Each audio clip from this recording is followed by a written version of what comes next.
Welcome to the BDO 2020 Fringe Benefits Tax webinar. My name is Nadine Hing. I'm a Senior Manager in the Employment and Expatriate Tax Division. Firstly, we want to thank you for accommodating and attending this webinar. As I'm sure you are doing the same, we're learning to adjust, and at BDO, it is business as usual. On that note, we do apologize that this is not a live webinar, but a pre-recording due to technical difficulties that we have been experiencing. If you have any questions during the webinar, please do jot down your query in an email and email it to one of us. We'll be sure to respond as quickly as possible. Our contact details will be provided in the slide pack at the end of the webinar. Today I'll be joined by my colleague Stephanie Calavritinas, who is also a Senior Manager in our Melbourne office, as well as my colleague James Traynor, who is the Tax Partner in our Employment and Expatriate Tax Division in our Sydney office. As an overview of the topics that will be covered today, we'll be discussing the important dates relating to payments and lodgements. We will go through the basics of what fringe benefits tax is. We'll go through a list of common benefits provided to employees. We'll briefly run through how FBT is calculated. We'll briefly run through reductions and exemptions. And finally, we'll run through the latest FBT updates. Important dates. If you lodge through a tax agent such as BDO, you'll be added to BDO's lodgement program and will receive an automatic extension to lodge your FBT return on 25 June 2020. Do note, however, that although lodgement is extended to 25 June 2020, the due date for payment is still on 28 May 2020.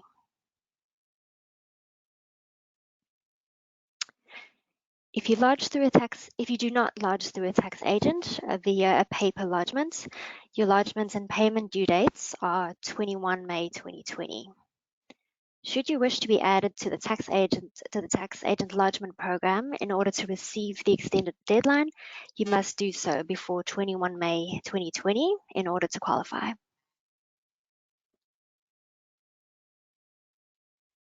What is FBT? As a general rule, any non-cash benefits provided as part of an employee's remuneration is considered a fringe benefit and will be subject to FBT. FBT is an employer tax liability and can be claimed as a tax deduction by the employer. FBT is governed by the Fringe Benefits Tax Assessment Act of 1986, and a fringe benefit is defined in Section 136. But broadly, a fringe benefit is a benefit provided by the employer or an associate of the employer to any employee or an associate of the employee in respect of that employee's employment. A fringe benefit does not include, amongst others, salary and wages, shares from an employee share scheme, employer contributions to an approved super fund, and employee termination payments.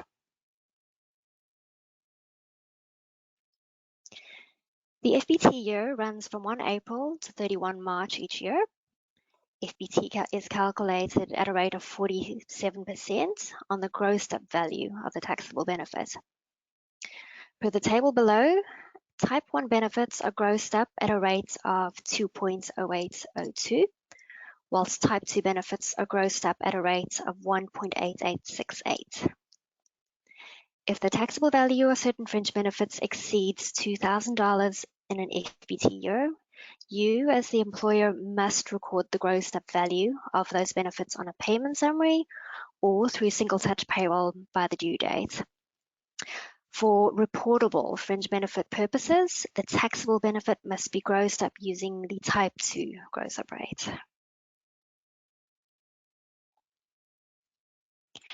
Your FBT liability is calculated as the taxable value of the fringe benefit, grossed up at the appropriate gross up rate, and then multiplied by 47%.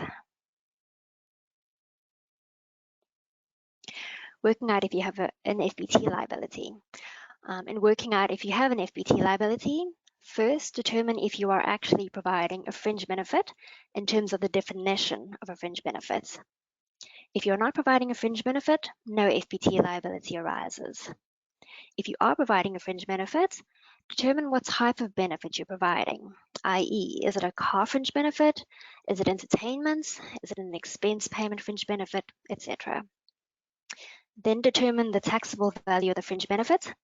Consider if any exemptions or reductions apply the relevant gross-up rates, and then calculate your FBT liability at 47%.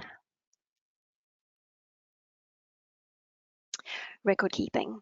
Records must be kept for 5 years.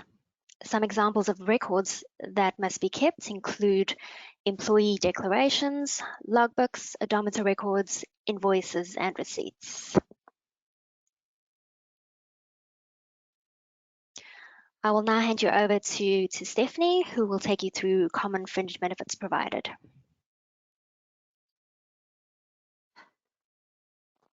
Various common fringe benefits provided by employers to the employees during an FBT year include expense payment fringe benefits.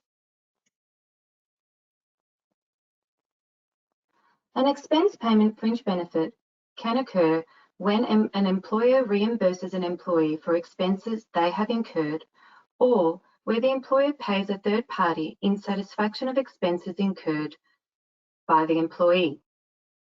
The taxable value is generally the amount of the payment or reimbursement by the employer. A key element is that the payment obligation must belong to the recipient. Expense payment fringe benefits often include business-related expenses, and the substantiation requirements must usually be met to avoid FBT.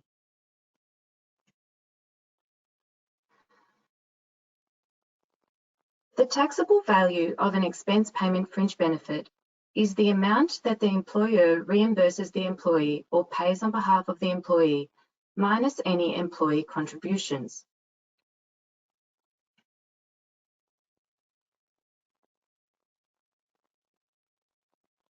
Common examples of expense payment fringe benefits include utilities such as gas and electricity, flights such as home leave, health insurance, visa or citizenship expenses, accommodation expenses including rent, leasing of furniture or storage spaces, education expenses, and entertainment.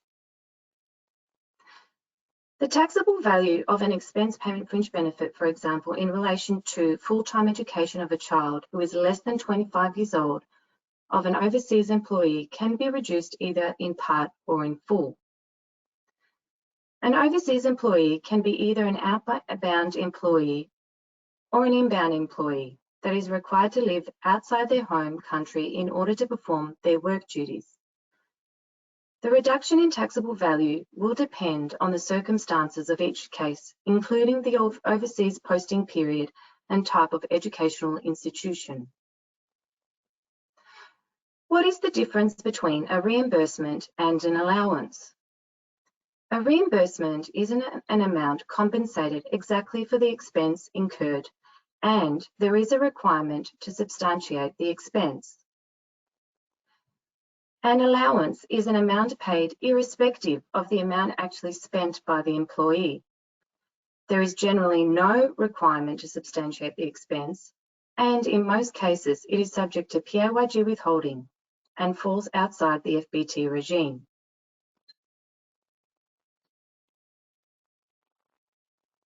Some exemptions and reductions in relation to expense payment fringe benefits include the otherwise deductible rule, exempt accommodation expense payment benefits, and exempt car expense payment benefits. Residual fringe benefits. What is a residual fringe benefit? It is any right, privilege, service or facility provided in respect of employment. For example, the provision of insurance coverage, general services such as hire cars, gas and electricity, facilities such as a holiday house. Could also include a supply of goods integral to services, which are both determined to be residual fringe benefits. Essentially, a benefit is considered a residual fringe benefit if it does not fit into any specific category of fringe benefit. Residual fringe benefits are often difficult to identify unless details of specific recipients are maintained. They are also unlikely to be identified through an accounts review alone. HR and other divisions may be more aware of employee benefit entitlements.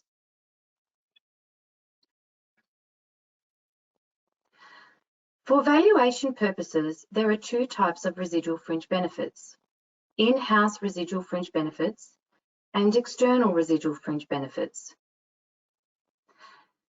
In-house residual fringe benefits are where the employer provides the benefit and it is identical or similar to rights, services, or facilities provided to the public in the ordinary course of business. For example, a law firm providing free or discounted advice to its employees. And external fringe benefits are where the employer provides the residual fringe benefit, but the benefit is not of a kind provided to the public in the ordinary course of business. For example, a company provides recognition awards to its employees. The taxable value of an external residual fringe benefit is generally where the employer purchased the service, right, or privilege under an arm's length transaction. The taxable value is equal to the cost price minus any employee contribution. For example, Company A has decided that it would like to recognise the hard work of Wendy by providing her with recognition points for redemption on the employer's site to the value of $500. The taxable value of this residual fringe benefit is $500. In terms of in-house fringe benefits, the value of the benefit for FBT purposes is dependent on whether you manufacture, produce, or acquire the item. Where no identical benefits are provided to the public, the taxable value is 75% of the amount the employee could be expected to pay to acquire the benefit under an arm's length transaction, less any amount paid by the employee.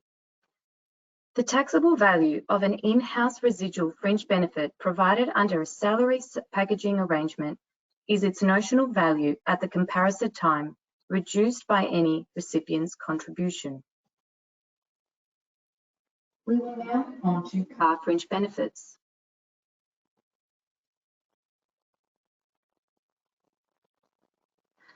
Generally speaking, a car fringe benefit will commonly arise when a car which is held by an employer, an associate of an employer, or under an arrangement with the employer is made available to an employee for any private use. So what does held by a provider mean, and who is a provider? Held by provider is satisfied where the car is either leased by the provider, owned by the provider, or obtained by the provider under a novated lease arrangement. The following types of vehicles are cars under the FBT Act: motor cars, station wagons, four-wheel drive vehicles, panel vans, and utilities. All other goods carrying type vehicles designed to carry less than 1 tonne, and all other passenger carrying type vehicles designed to carry fewer than 9 occupants. For FBT purposes, cars exclude panel vans and utilities designed to carry a load of 1 tonne or more. And what does available for private use mean? A car that is allocated to an employee is available for private use where it is actually used for private purposes, it is deemed or taken to be available for private use of an employee on any day where the car is garaged at or near the employee's residence, or the car is not on employee's business premises and the employee either has entitlement to use the car for private purposes or the employee has custody or control of the car outside working hours even though the employee may not be in the same location as the car. A car that is allocated to an employee is not available for private use where the car is parked on employer's business premises with keys surrendered, or the car is at a dealer or mechanic for a full day, for example, 24 hours with keys surrendered. Where the place of employment and residence are the same, the car is taken to be available for the private use of the employee. As a general rule, travel to and from work is private use of a vehicle.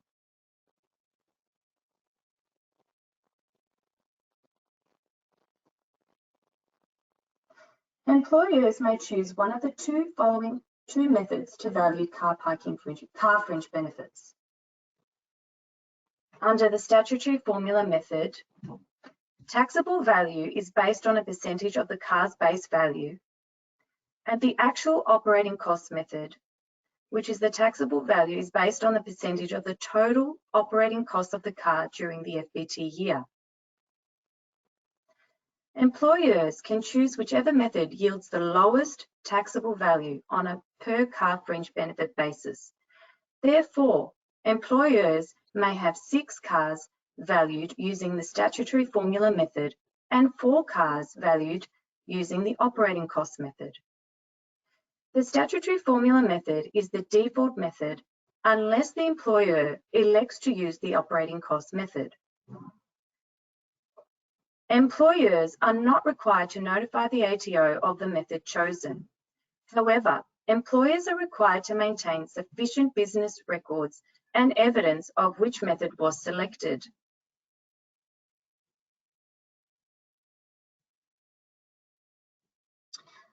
Other motor vehicles that do not meet the definition of car in the FBT Act include motorcycles, trucks, utes and vans designed to carry a load of 1 ton or more or 9 passengers or more.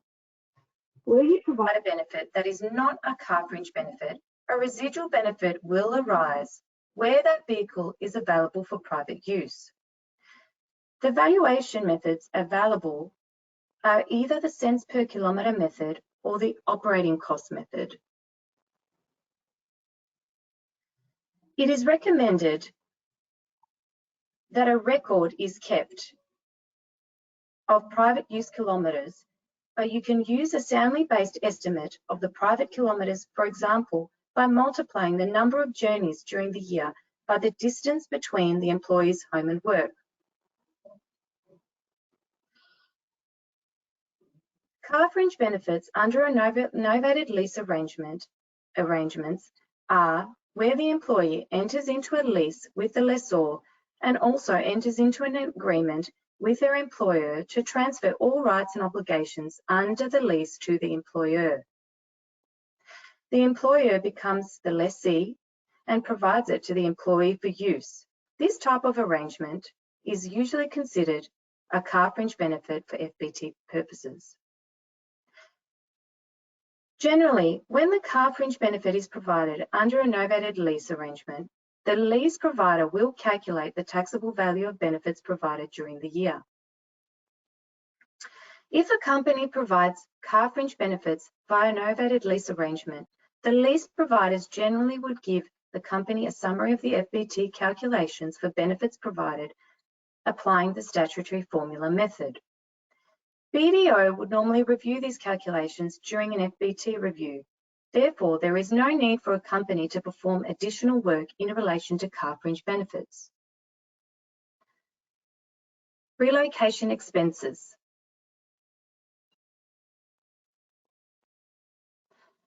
A relocation expense can be a car, expense payment, property or residual benefit provided in respect of the employment of an employee who is required to relocate to perform their employment duties.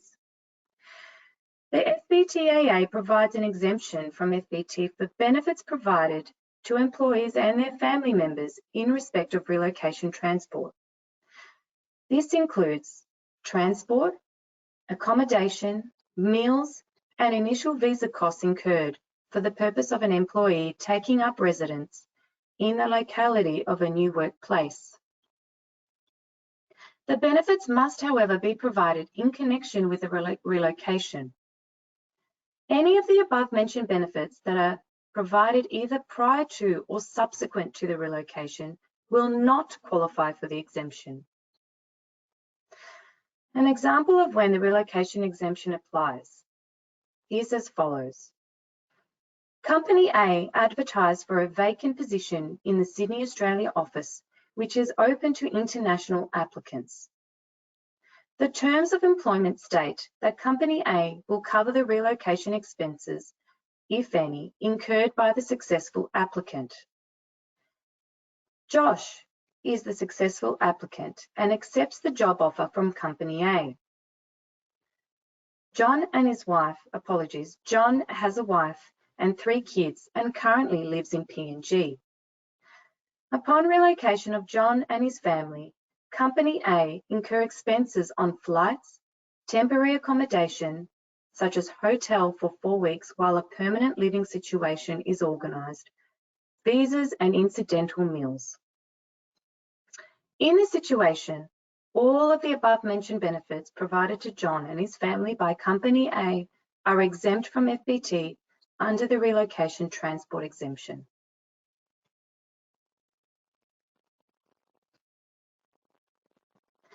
Where an employer provides an employee with a fringe benefit in relation to temporary accommodation for the use of the employee and/or their family upon relocation, the taxable value of that benefit can be reduced.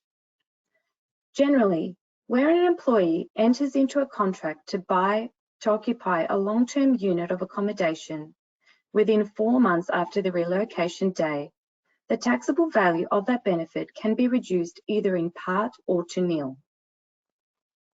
This requires careful consideration on a case-by-case basis to determine the extent of the reduction in taxable value.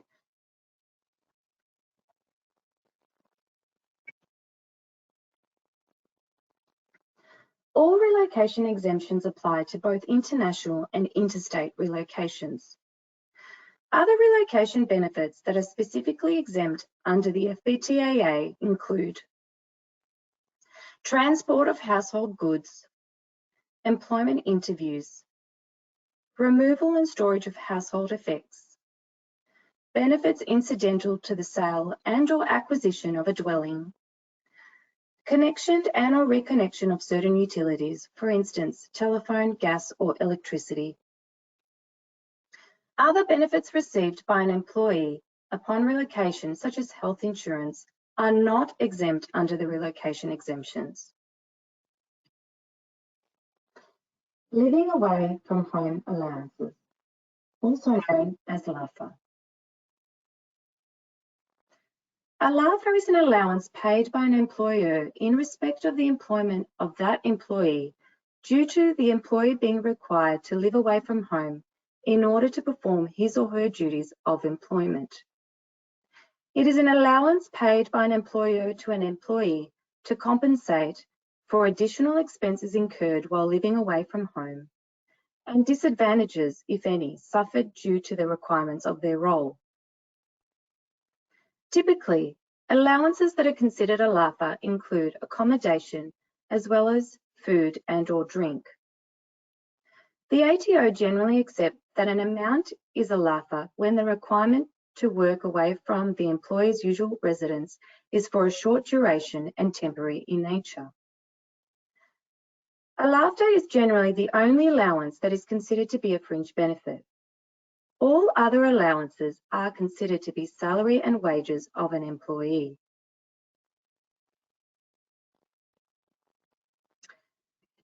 The taxable value of a LAFHA can be reduced by certain amounts relating to accommodation and food expenses where the employee maintains a home in Australia, which is their normal place of residence, and remains available for their immediate use and enjoyment whilst they are LAFHA. Is able to substantiate all expenses incurred on accommodation and food if the food or drink is more than the Commissioner's reasonable set amounts. Provide the employer with a declaration about LAFHA and where required, a declaration on substantiation. And the fringe benefit relates to the first 12-month period at a particular work location. The taxable value of a LAFHA is the amount of the allowance paid less the exempt accommodation component, which is any part of the allowance that is reasonable compensation for the cost of accommodation of the employee plus family at or near the employee's workplace, and or the exempt food component, which is any part of the allowance that is reasonable compensation for additional expenditure on food. Please note, where the total food and drink expenses for an employee exceed the amount the Commissioner considers as reasonable, the expenses have to be substantiated under Section 31G of the FBTAA. The following example illustrates how the exempt accommodation component might apply. Jim receives a LAFHA from his employer, which includes an accommodation component of $450 while he is seconded to Sydney for 3 months. His normal residence is in Melbourne, and his Melbourne home continues to be available for his immediate use during his secondment. Jim resides with his wife, Helen, who rents a house in Sydney for 3 months at a cost of $450 per week. The exempt accommodation component in this case is $450, provided the substantiation requirements are met. Accommodation component can only exempt the first 12-month period. The exempt food component is generally the lower of the reasonable food amount set by the ATO and the actual amount of allowance spent by the employee and family on food and drink while LAFHA. If the employee has spent more than the reasonable food amount, the employee must be able to substantiate the expenditure in order for it to be exempt. The reasonable food component is set annually by the ATO.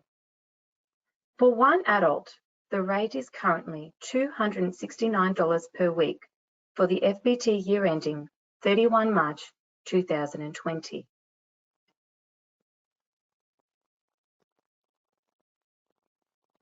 The following slide illustrates 2 examples of how the exempt food component might apply.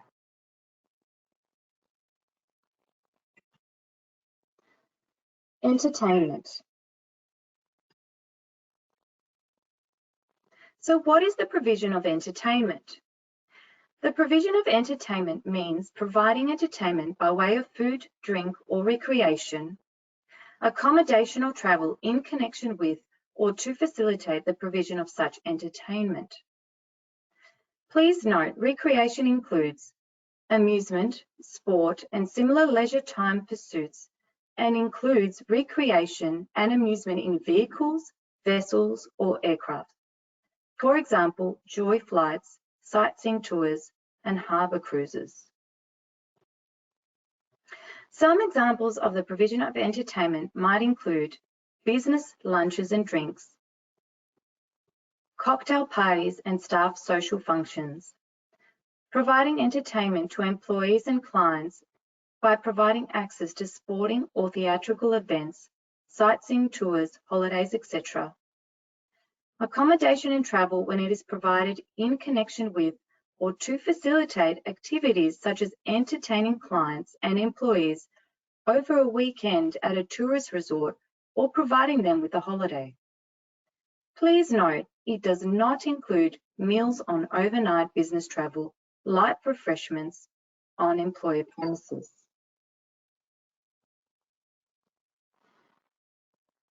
As you can see, the following table provides an overview of some of the common factors in determining what constitutes entertainment. Some of the factors include: why is the food or drink provided? What kind of food or drink is provided? When is the food or drink provided? and where is the food or drink being provided.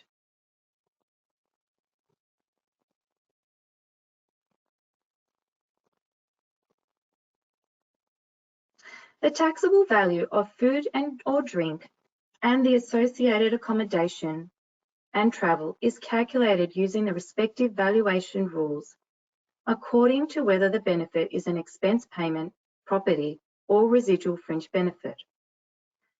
Generally, when you provide entertainment to both employees and non-employees, for example, clients, only the part of the entertainment that relates to employees and their associates is subject to FBT. There are two different methods commonly used to calculate the taxable value of entertainment. This is the actual method or the 50-50 split method. The actual method is another way of describing meal entertainment items as expense payment, property, or residual fringe benefits. As such, where you use the actual method, you will be reporting the meal entertainment in expense, property, or the residual box on your FBT return. Therefore, the reimbursement of meal entertainment expenditure equals the expense payment fringe benefit, and the provision of meal entertainment equals the property benefit. Under the actual method, only entertainment expenses relating to employees and/or their associates are subject to FBT.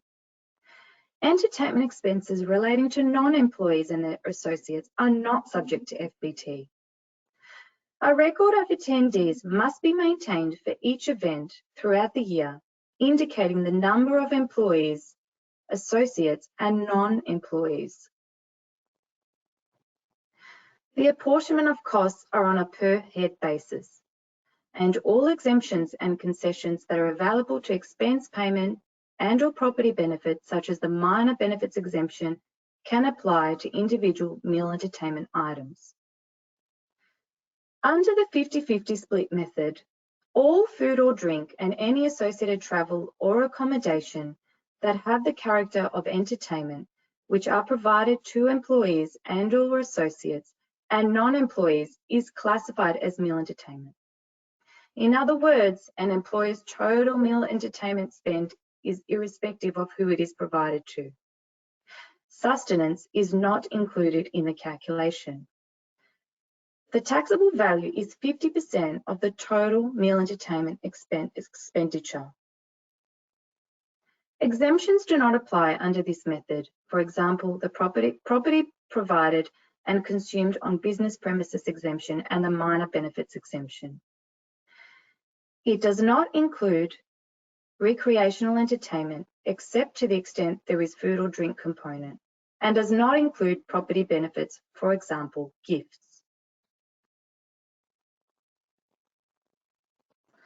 The following two examples provide when entertainment can be an expense payment fringe benefit or a residual fringe benefit. An employee entertains two of her employer's clients by taking them to lunch at a restaurant. The meal cost is $150. The employee paid for the meal with her corporate credit card. The meal provided to the employee is an expense payment fringe benefit. Using a per head apportionment, the taxable value of the fringe benefit is 1/3 of the total cost of the meal, for example, $50. Residual fringe benefit. An employee takes several of his employer clients on a sightseeing tour of local attractions.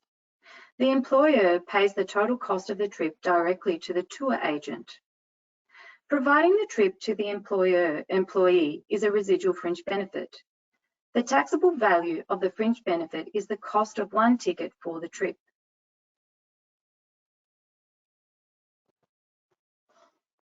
A tax-exempt body entertainment fringe benefit may arise from entertainment expenses incurred by an employer who is wholly or partially exempt from income tax and does not derive assessable income from the activities to which the entertainment relates. The provision of benefits that constitute the provision of meal entertainment are exempt from FBT when provided by certain charitable institutions. We will now go through some of the common reductions and exemptions available under the FBT Act.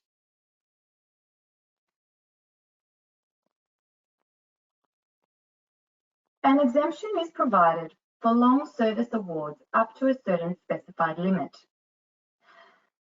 Where the period of service being recognised is 15 years, the maximum value is $1,000. For each year after 15 years, there is a further exempt amount of $100 per year of service. For example, for a long service award at 20 years, if the employee did not receive an award at 15 years, the exempt amount is $1,500.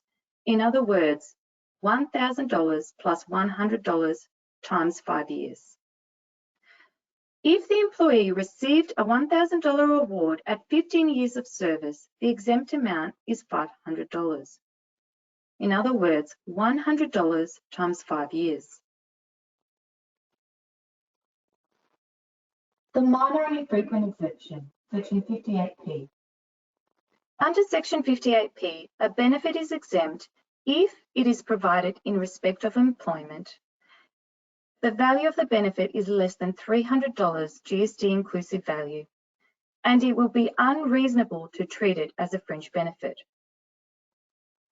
If the notional taxable value of the benefit is less than $300, you then need to determine if it would be unreasonable to treat the benefit as a fringe benefit. The following criteria should be considered when deciding if it would be unreasonable to treat the minor benefit as a fringe benefit.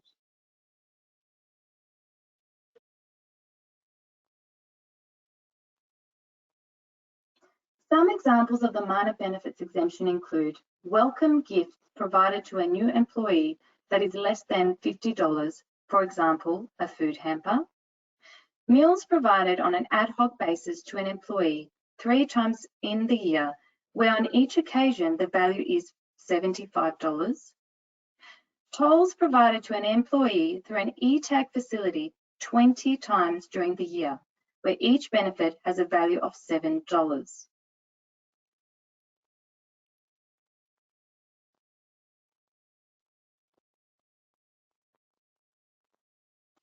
The property exemption, Section 41.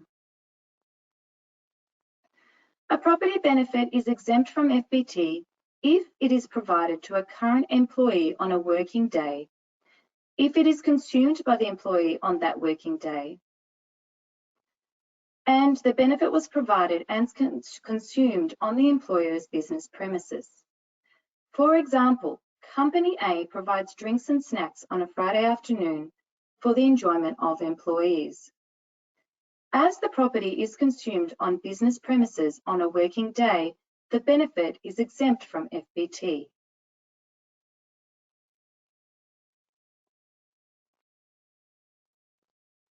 The otherwise deductible rule, otherwise known as ODR.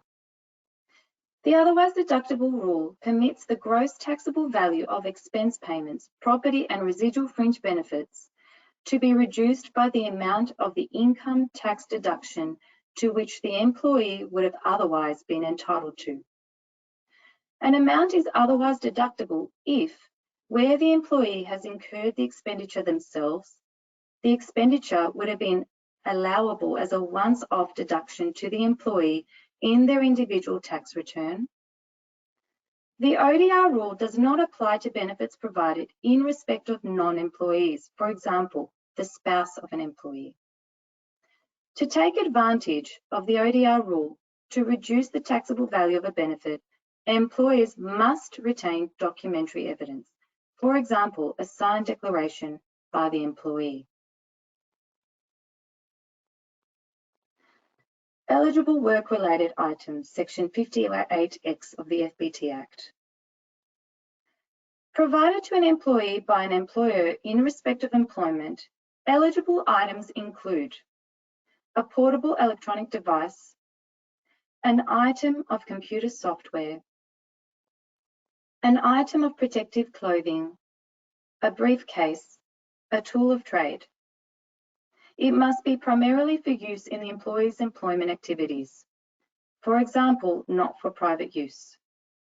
Note that only one item per FBT year for items that have substantially identical function unless the item is a replacement item. Thank you for your attention. And now our partner, James Traynor, will discuss important employment tax updates currently within the ATO. Thanks, Stephanie. I'm going to run through a few recent FBT updates. There are a couple of draft rulings which were released late last year on car parking and travel expenses. And amongst some other FBT issues, I'll also touch on some of the potential FBT implications associated with benefits which might be provided to employees who are impacted by COVID-19. Finally, I'll briefly discuss the super guarantee amnesty.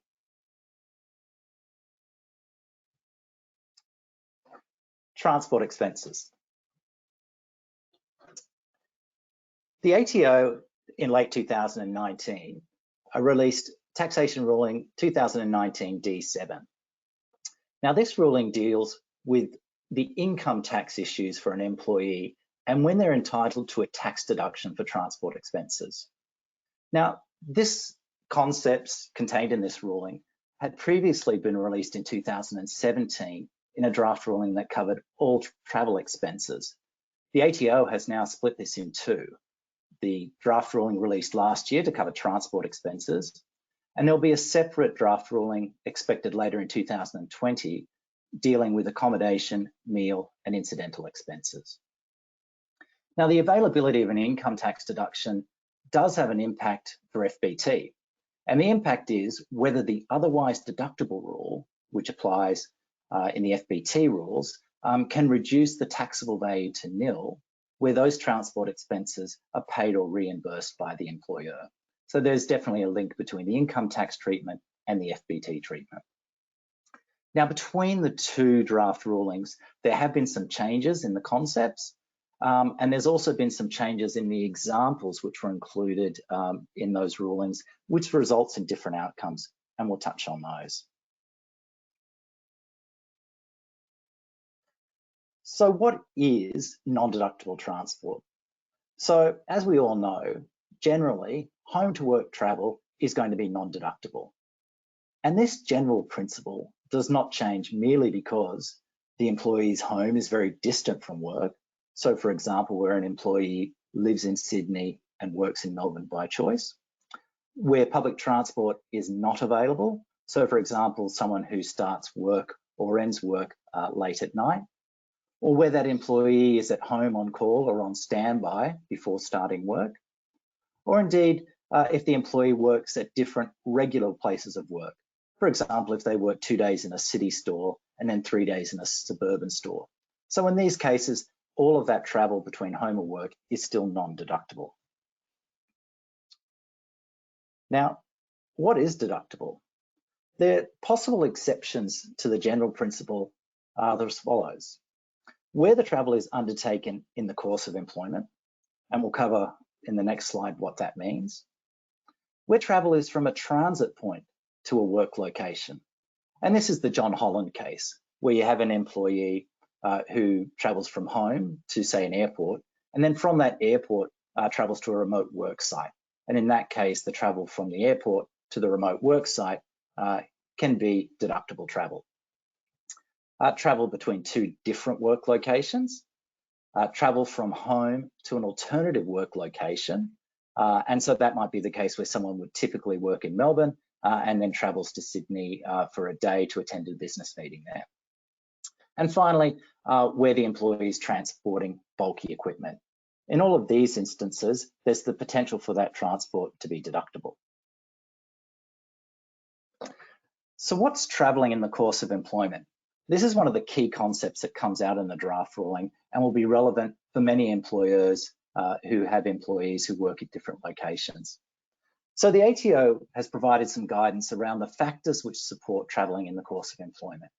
Now, not one of these factors is going to be dominant. You need to consider all of the factors in the particular circumstances and on balance determine whether that employee is traveling in the course of employment. So the factors to consider are where the travel occurs on work time, where the employee is under the direction and control of the employer, and that might include where the employee is subject to certain company policies or workplace policies whilst they are undertaking that travel. Where the employer requests travel to be undertaken, and this is a key one. The guidance and many of the examples make quite a distinction between cases where the employee is choosing to live somewhere and travel to work versus where the employer is requesting them to travel to undertake their work in a different location. Whether the travel fits within the duties of employment and whether the travel's relevant to the practical demands of carrying out work duties. Now, both of these goes to the nature of the work that the employee is doing. So, for example, if you had a manager who's managing teams who are located in separate cities, then it would be expected that that manager would need to travel to both of those locations in order to perform the duties of their employment, and that would support that travel being in the course of employment and therefore deductible. The ruling includes a number of examples, and I'm not proposing to go through each of those examples in great detail, but what I will do is just look at a couple of the examples and point out some of the key facts which appear to result in different outcomes between whether the travel is non-deductible or deductible.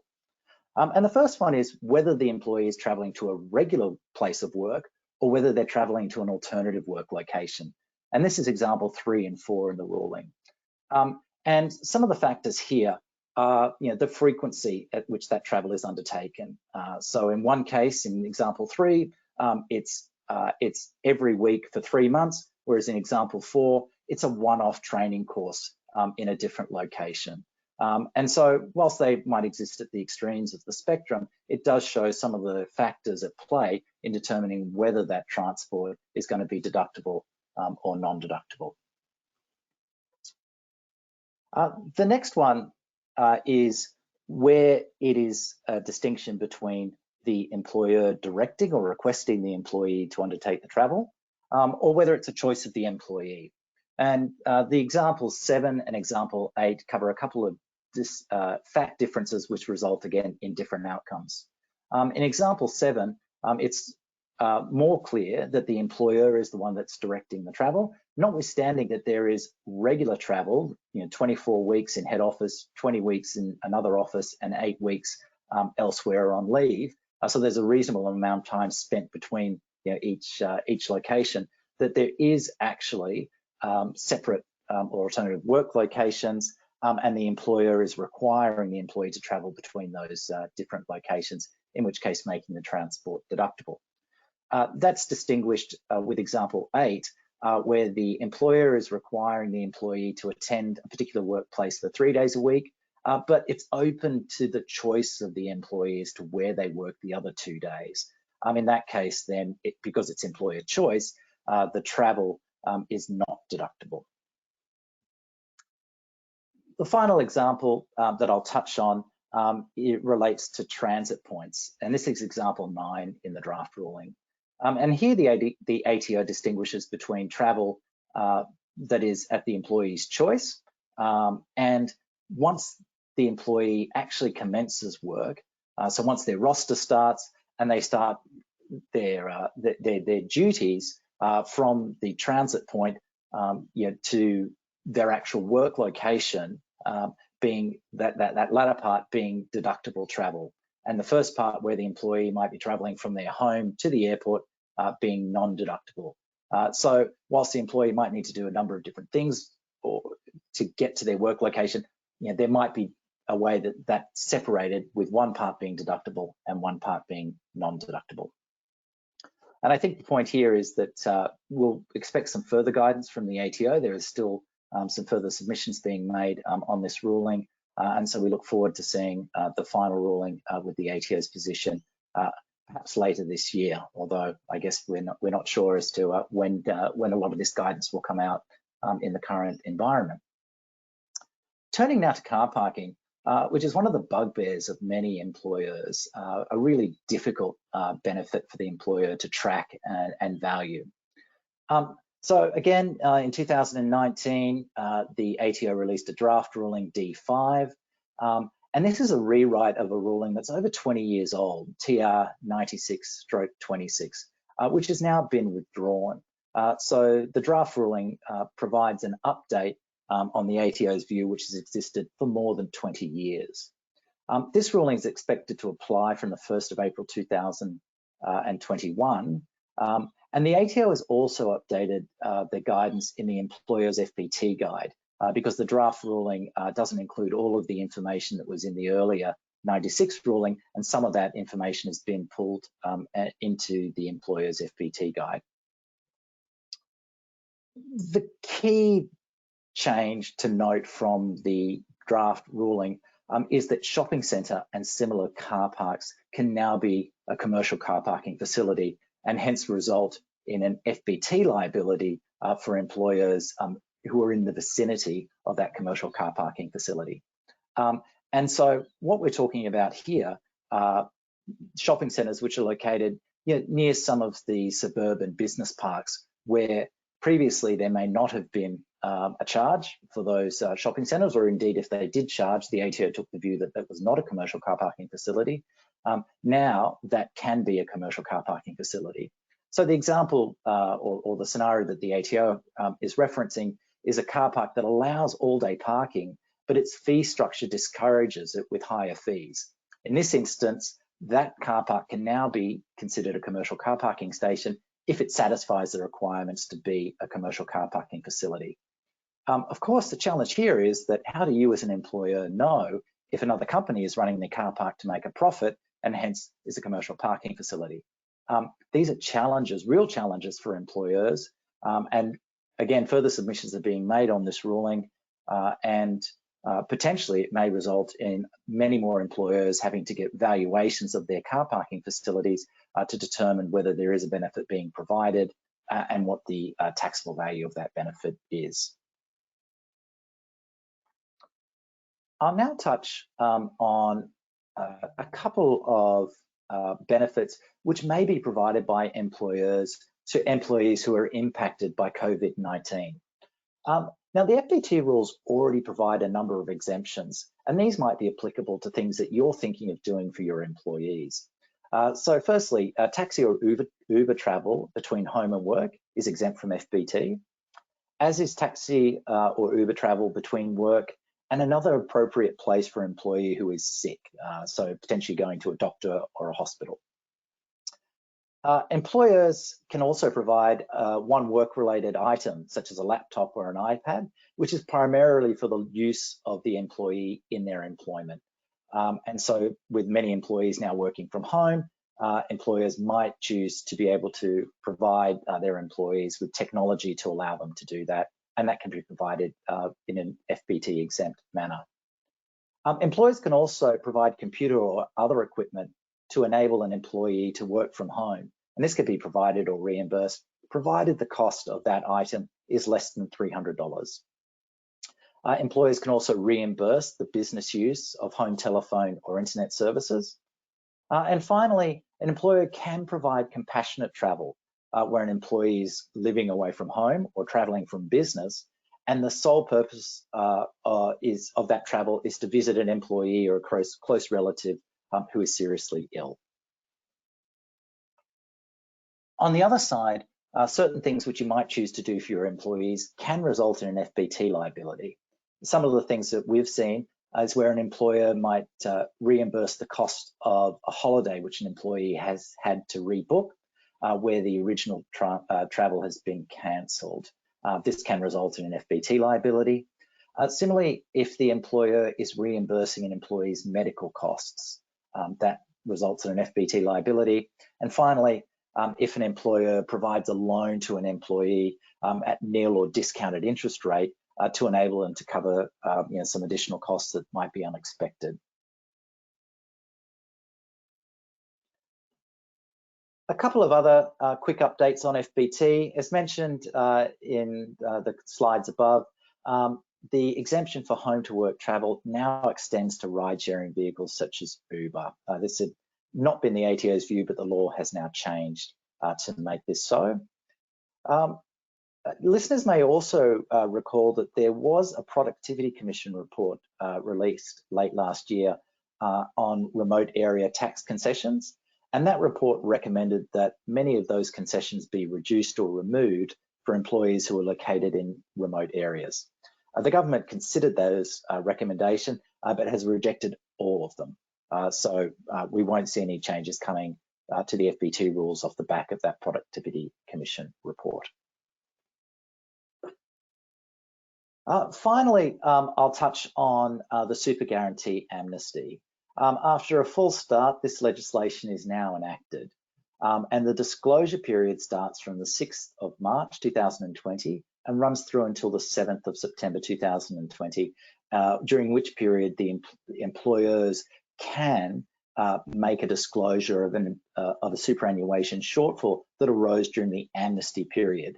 Now, the amnesty period runs from when super guarantee started, so the 1st of July 1992, up until the 31st of March 2018, when the amnesty was first announced. So what does the amnesty give an employer? The amnesty helps an employer to face some of the costs that are associated with making a disclosure. But importantly, employees don't lose out from this. So if there's a super shortfall, it's still payable by the employee. There's still a nominal interest charge of 10% per annum that's payable by the employer to the employee, so the employee is not out of pocket. But from the employer's perspective, the admin fee of $20 per employee per quarter where there's a shortfall is not payable.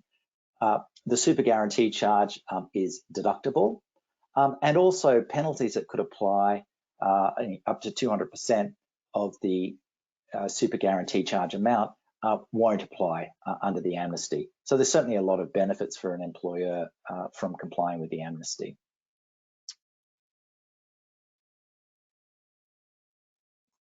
The other points to note with the amnesty is that if you have a shortfall and you do not disclose it to the ATO during the amnesty period, and the ATO subsequently identifies that shortfall, then the ATO will have no discretion to completely waive penalties. Penalties of at least 100% and up to 200% of the SGC amount can apply.